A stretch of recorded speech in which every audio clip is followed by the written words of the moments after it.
3, 2, 1. Hello everybody and welcome back to World of Warships Legends. My name is Spartan Elite 43 and tonight we are taking our first look at the new Tier 8 Premium French battleship, the Campaign Reward Republique. So, with that being said, let's look at our commander. We are running Robert Gisard. We have Charles Madden and Paolo de Revel as our inspirations, getting a little bit better reload out of this thing.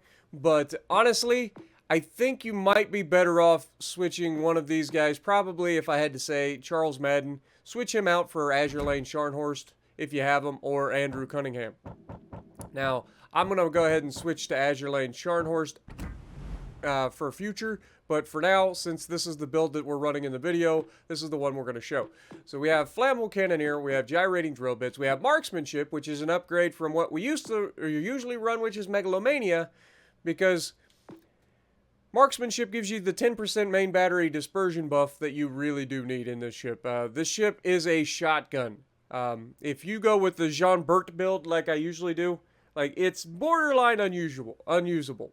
However, with even this build, it seems to do pretty well. And we're going to showcase that in the match. So maybe you don't need to switch off of Charles Madden, but I'm just saying, like, any extra accuracy you can get out of this thing is probably going to be your better bet.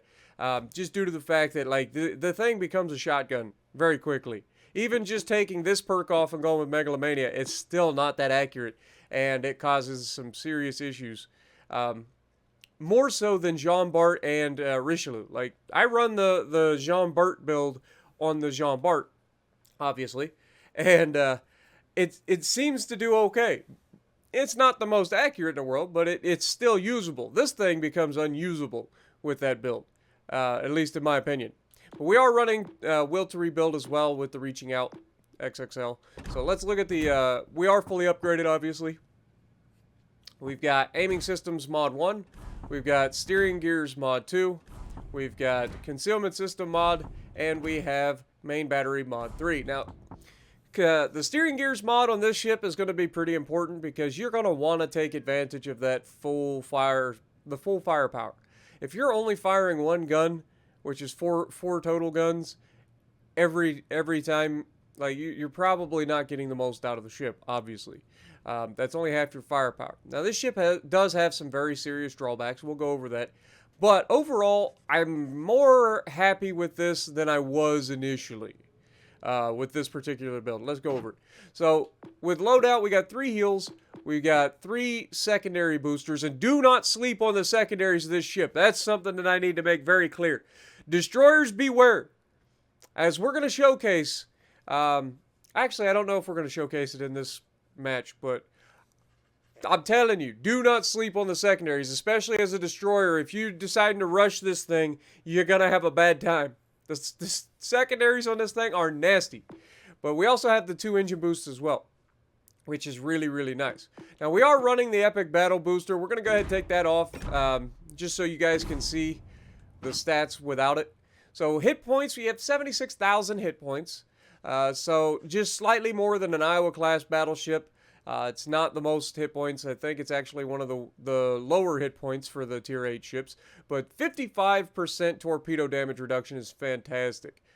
So you gotta love that. Main batteries, you get 431mm 50 caliber MLE 1940s, meaning you have the... well, other than Champagne had 16-inch guns. This thing has 17-inch guns, and they are fantastic when you go with the accuracy build. But 19.6 kilometer firing range, so you've got plenty of range. Your reload, even with this build, is still 20.1 seconds, which is solid. That's very good for a battleship, especially with a battleship with 17-inch guns. Like, that's crazy. That's 10 seconds faster than an Iowa. That's ridiculous. And it has quad turrets.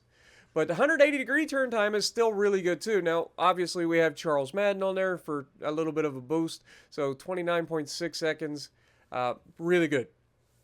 HE shell maximum damage, 6,000 with a 48% chance to set fires. And AP shell maximum damage is 15,400, making this a very hard-hitting shell. If you get citadels with this thing, whoever's on the receiving end is going to know it. For secondaries, you have the 127mm 54 caliber MLE 1948. You get 16 of those, reaching out to 6.3 kilometers, reloading every 4 seconds, firing HE with a maximum damage of 1,800 and a 9% chance to set fires. And this is the thing that I've never understood. How is it that 127mm guns are all different across the board?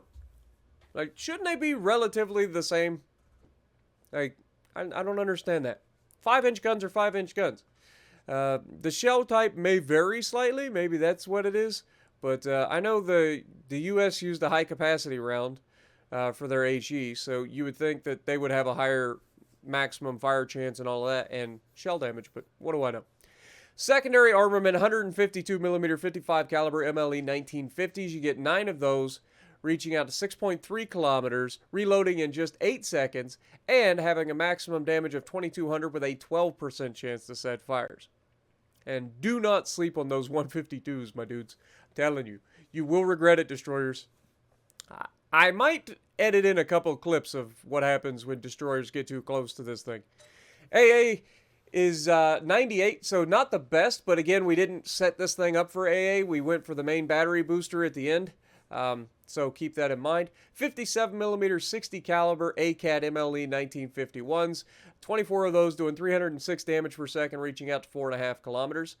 127mm 54 caliber MLE 1948. You get 16 of those, doing 126 damage per second, reaching out to 5.2 kilometers. And then you got the 152mm 55 caliber MLE 1950s. You get 9 of, doing 33 damage per second, reaching out to 5 kilometers. Maneuverability, 27 knots is your maximum speed without your engine boost. 980 meter turning circles, not particularly good. And your rudder shift time of 15.5 is not great. It's kind of average. It's not terrible. It's not great. Concealment, detectability by sea is 13.8. Detectability by air is 11.6. Guaranteed is always 2. And detectability while firing in smoke is 16 kilometers. Armor viewer. So this is where we get to show kind of the weakness of the ship. Now, I wish this port showed it better, but you're going to have to keep in mind, look at the stain on the ship, okay? That corrosion on the bottom half of the ship, keep that in mind, because we're going to have to showcase where the Citadel is on this thing and why it's so not normal for a French battleship. We're so used to overpinning French battleships if they go broadside. This one, you're not going to. Sorry, I had to sneeze. Okay, so we have 32mm bow, which is pretty normal. You got pretty much 32mm everywhere. You got a 32mm side plating. You've got your 32mm.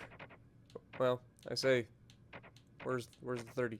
I think it's on this part. Yeah, 32mm upper plating on the sides. It is angled, so it's not too bad.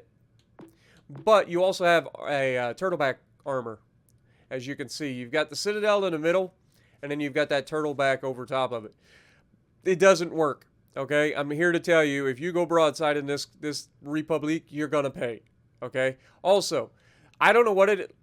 Can we move the camera? I don't know what it is about this back of this ship, but if you go through the back of this ship, you are almost guaranteed Citadels. I think it has to do with the fact that as they're running away, so... Keep this in mind, Republiques. If you pull a Jean Bart or Richelieu and start to run away, it becomes a big problem. You get plunging fire through this deck in the back, and it goes straight into that Citadel. Okay? So keep that in mind. This thing, when it runs away, gets touched. I've done it multiple times. It's not a preferable situation for you. So keep that in mind. You definitely want to keep your armor angled at all times.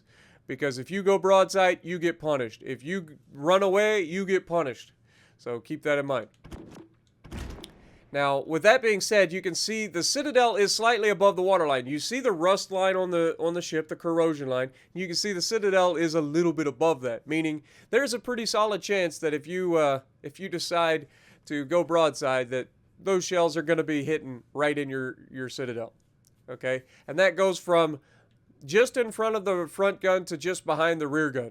So it's a pretty large Citadel. And this is a pretty large ship. So keep that in mind.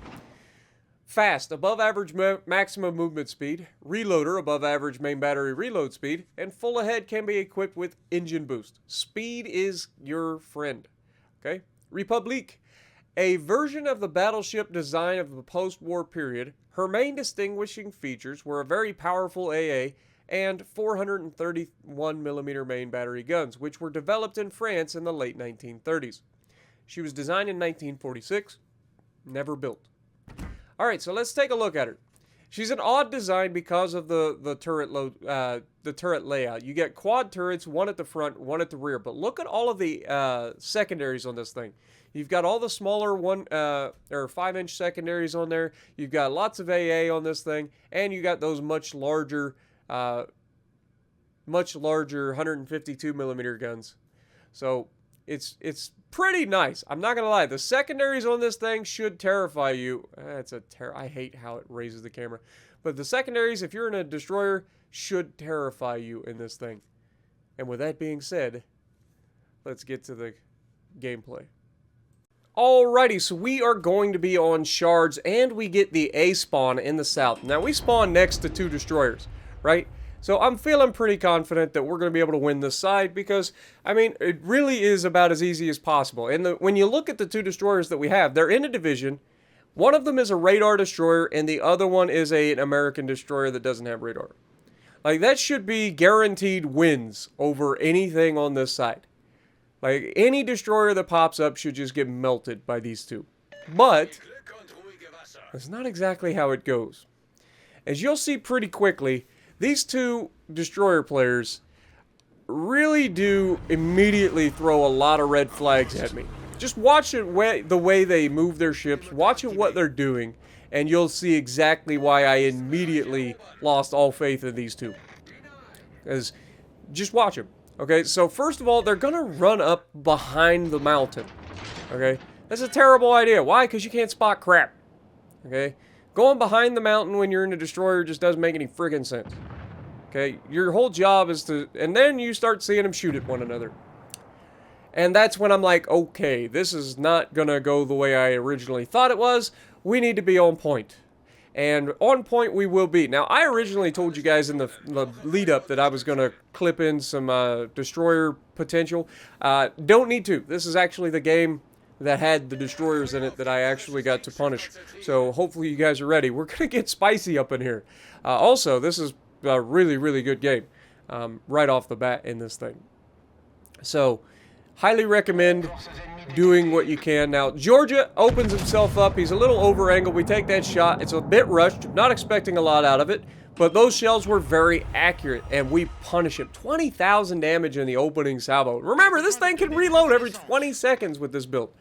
And if you can get that sort of accuracy, or even close to it, you're going to be pretty good. Now, the destroyers, you can see I'm starting to get a little frustrated already, because I'm like, dude, they're capturing the freaking base. You guys want to do something about that, maybe? Huh?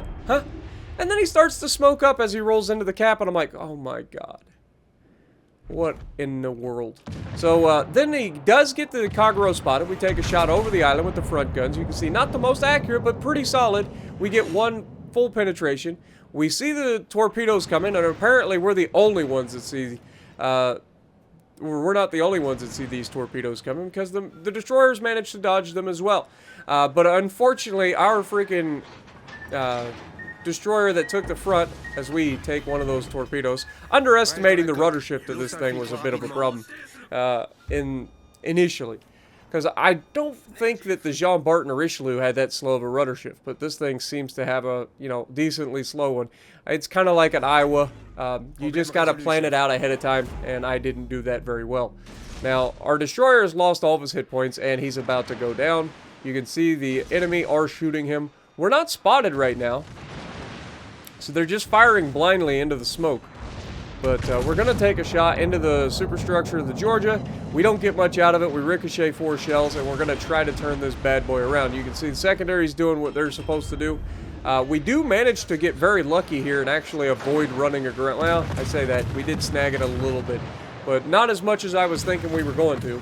And we're going to be able to turn away from the island and disengage. Now, with 2 destroyers right in front of that Georgia, he should be dead.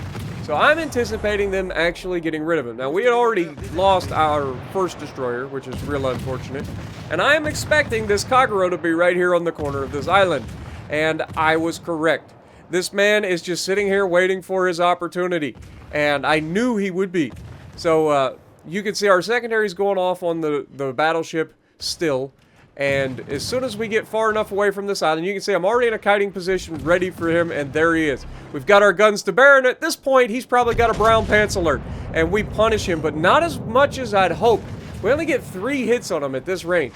But watch these secondaries work, my dudes. Oh my god. Like, you put this thing into a fight with a destroyer at these ranges with that secondary booster, he done. All you gotta do is touch him, and he's done. We get our first close quarters medal right there. And then, of course, we dodge his torpedoes because, I mean, it was pretty obvious the dude was going to torp us. Duh. He's sitting there broadside. He was begging for it. And unfortunately, we do run into our destroyer, which darn near caused him to leap for joy out of the water. But, no, he doesn't actually leave the water too much. But, the battleship does go down. Georgia's gone, but there is still a destroyer there. Now, watch what I do next. Okay, now, okay, we'll say that the other destroyer getting caught early was just an accident. You know, they were playing around, they got caught. It happens to everybody.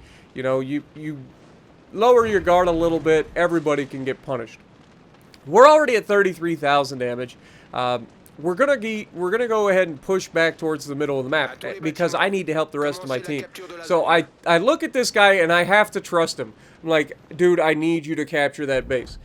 And rather than going just straight in and going straight for the base, dude goes around the island to go into the base. But that ends up working in his favor eventually. Now, I'm spotted. I know there are destroyers here. I don't know which destroyer is spotting me. I know there's one danger close, obviously. We've got a Republique broadside. We're going to go ahead and take that shot as well. But you can see I am constantly expecting to get rushed by whatever the second destroyer is. I'm not exactly sure what it is at this moment in time, but you can see my team is getting pounded, which is not preferable. It's one of these situations where, like, come on, guys, we need you to do a little bit of work here. Just a little bit. I can actually carry quite a bit, but not if my entire team just dies immediately. I'm a solo player. I don't get the option of having will to rebuild buddies. I don't get the option of having, you know, people that are there all the time to help me out. So, as a solo player, like, you can carry hard, but sometimes you just can't carry hard enough. Now, this Frederick de Grossa, we're going to continue to punish him. He's put himself in a position where he is now the only thing that anybody can shoot, which means he's not long for this world. We've talked about it before. I'm an extremely aggressive player, right? I overextend a lot, and when I get into these situations where I'm literally the only thing anybody can shoot at, even as somebody who is used to taking the damage, you're not long for this world. You have to do everything perfectly, and you have to hope that there's at least some level of stupidity from the enemy. Now, in fairness, our destroyer does manage to sneak up on the back of this Lightning. They are getting into a fight. He launches his torps first and somehow manages to get the kill. Remember, the Black does not have fast torpedoes, and I know the Lightning has sonar. And if you get into a fight with another destroyer, you've got to anticipate torpedoes. I don't understand how you get torped at close range in a gunfight with a destroyer. Like, that I don't understand. Usually if I eat torpedoes in a destroyer, it's because it was like meant for somebody else and I just happen to cross their paths. That's usually how it happens for me. But that's just me in particular. Now, we took a shot at that Kagero. We managed to miss. I'm not sure if we actually were locked onto the Kagero on that shot. Like, sometimes when you're trying to select a target that's close to another target, oh my god, we're in trouble. It was at this moment I knew I was in trouble, because I'm trying to fight the FDG in front, the main, and the Amagi comes around the corner the other direction. Now, fortunately, we're going to absolutely annihilate this Amagi. This guy has no idea what he picked to fight with. I'm assuming this is the first time he's ever met a Republique, let alone been shot at by one, because, my god, he gives way too much broadside for these. Remember, these are 50 caliber guns, much like the Iowa, except these are higher velocity, I think, than the Iowas. And also, these are 17-inch guns. The Iowa only has 16-inch guns. So there's a lot of punch behind these guns. And in 2 salvos, he's already lost half his hit points. And so he decides, you know what? Maybe I don't want this fight. Which is great for me because it gets him off of my broadside. But I have to keep in mind that he's out there. Obviously, we can't just leave him. and we're trying to angle as best we can to everybody. And if you do angle relatively well, this ship can tank quite a bit from the front. Now, obviously, there are some downsides with the ship. Anybody who wants to go up against you at close range, they're probably going to shoot your guns. Like, let's be real. And I don't know how much hit points. I haven't actually had the guns, to be fair. I haven't had the guns knocked out on this thing too much. So I don't know if people just aren't shooting them. But it's going to be a thing at some point. There are going to be people shooting the guns off this thing. I can see it happening. They do have the armament mod that you can put on for extra HP. You can see I'm doing a really decent job here of staying angled, but also taking the front gun shooting at the main and the rear gun shooting at the Magi. Keeping in mind that you can target two separate ships is something that a lot of people don't do in this game. Like, you've got to pay attention to where your guns are, who's in position, like who's in a firing arc that you can shoot at with the front gun and maintain your angle to shoot the rear gun at somebody else. You don't always have to shoot all of the guns at the same guy, okay? That's something I see a lot of people screw up. Now, we see the first rack of torpedoes coming through here. This is a big idea. Now, obviously, our battleship looks like he's about to have a bad time. We go ahead and fire our guns at the Amagi one more time because he's broadside, he's begging for it. We get a very solid-looking shot. Those are all nice and horizontal, which is the best kind for a broadside target, and we punish that man again, taking us up to 155. Now, we know the destroyer's right here, and he comes out to YOLO rush us. He dumps his load a little too early, which is real unfortunate, but a really good opportunity to show just how nasty this thing is against the destroyer again. This is the second Kagero that has entered a fight with my secondaries, and we hit him with the main guns, and the secondaries do the rest. Like, this is nasty right here. Look at how quickly his health disappears. It's not Massachusetts nasty. Oh, come on, Amagi. I know you probably took a torp and you wanted to shoot that guy, but that was my kill.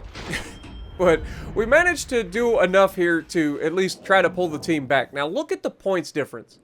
Okay? We cannot win this game on points right now. We are 300 points down almost. And while we have destroyed their destroyers, we need to capture this base to give our team a chance. The destroyer out there manages to kill the Amagi, but he died as well, so that doesn't get us as close as we would like. The Suja makes a huge mistake. Now, our Kuchezov on the right side out there, the cruiser that's out there, should easily win this fight. He's full health, he's against the Suja. That's easy mode all day, every day. You should kill that Suja. 2 DPM light cruisers should be no problem. Then I see the destroyer, or the torpedoes, and that's huge because that means our Suja is also running his sonar right now, which is big because it allows me to see these torpedoes in time to avoid them, and I need to get out here and kill this battleship. Now, obviously, we grab this cap. That gives us a solo cap as well, but even that's not enough to win this fight. We have to go out and kill this guy, and this guy does the right thing. He is like, no, I can't lose this fight right now. I'm winning on points. I need to get away.